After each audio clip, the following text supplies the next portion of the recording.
Every era has a moment when greatness declares itself, a single point where the noise fades and mastery takes shape.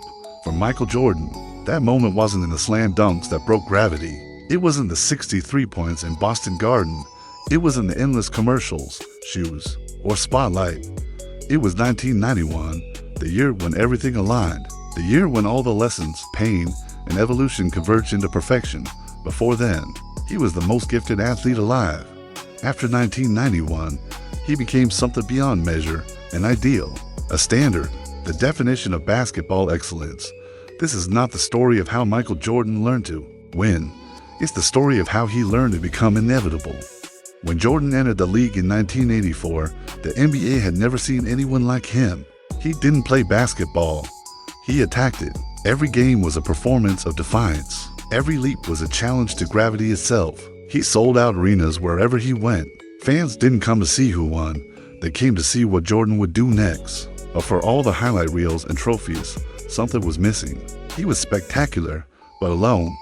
Basketball, at its highest level, is not about solo flight.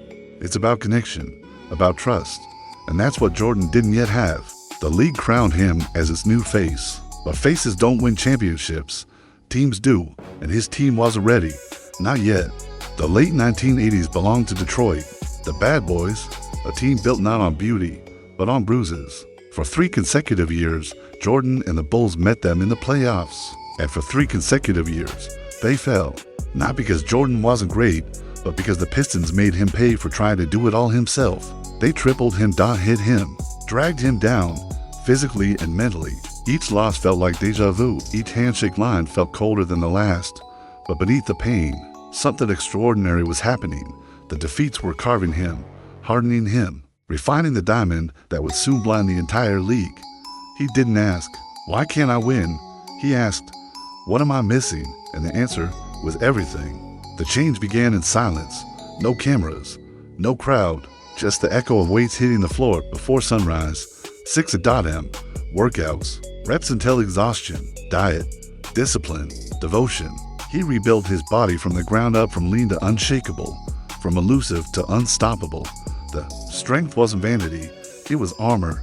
Every muscle carried memory, every drop of sweat, a promise. I will never be pushed around again. When the Pistons hit him next time, he didn't flinch. He absorbed. He answered. He rose higher, not despite the contact, but through it. He didn't just add power, he added presence.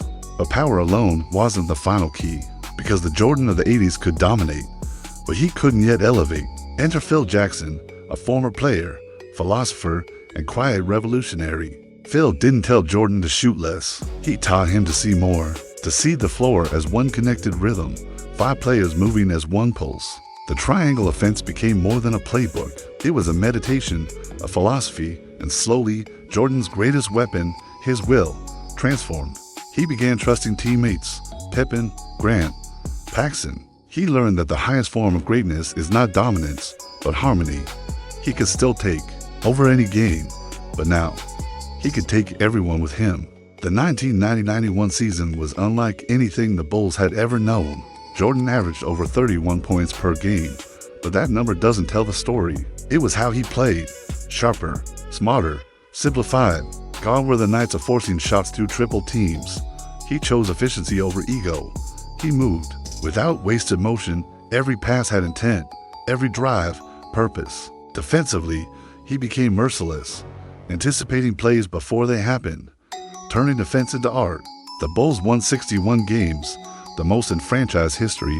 Jordan took home another MVP, but individual honors no longer mattered. For the first time, he wasn't chasing numbers. He was chasing destiny. The playoffs arrived and something was different. The tension that once surrounded Jordan was gone, replaced by calm, confidence, control. Every possession felt orchestrated. Every challenge met with precision. The Bulls swept through the first rounds like wind through grass.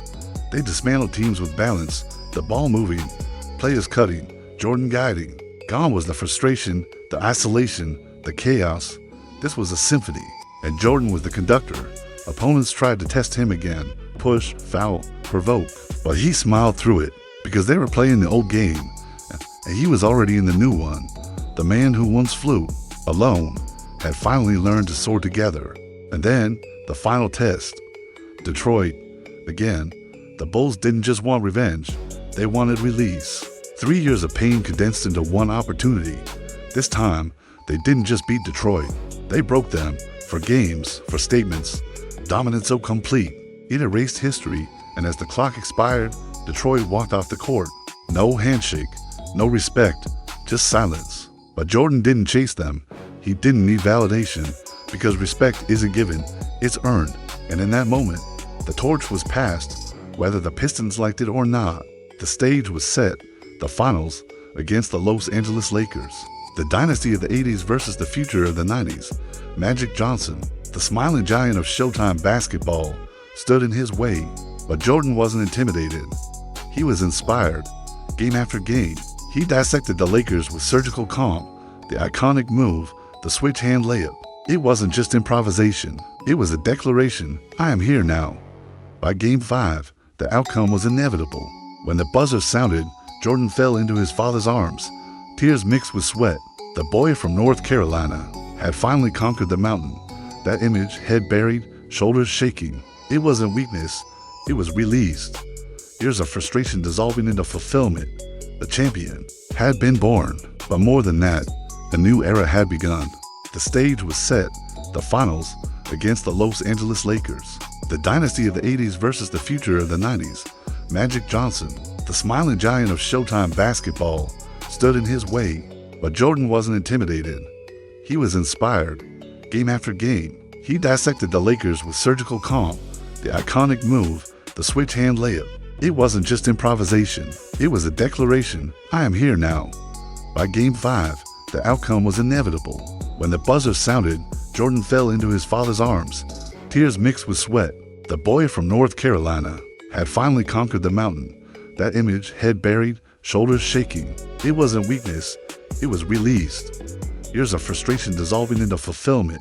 The champion had been born, but more than that, a new era had begun. Careers are remembered by titles, by trophies, by banners in the rafters. But legends, they're remembered by the moment they became unstoppable. For Michael Jordan, that moment was 1991. Not just because he won, but because he transcended the idea of winning. He learned how to lead, how to trust, how to let go and yet control everything. This wasn't just the start of a dynasty, it was the birth of a philosophy, excellence through evolution. In the years that followed, Jordan would reach even greater heights. 6 championships, 6 finals MVPs, countless memories that defined a generation. But it all began here in 1991, the year he became complete.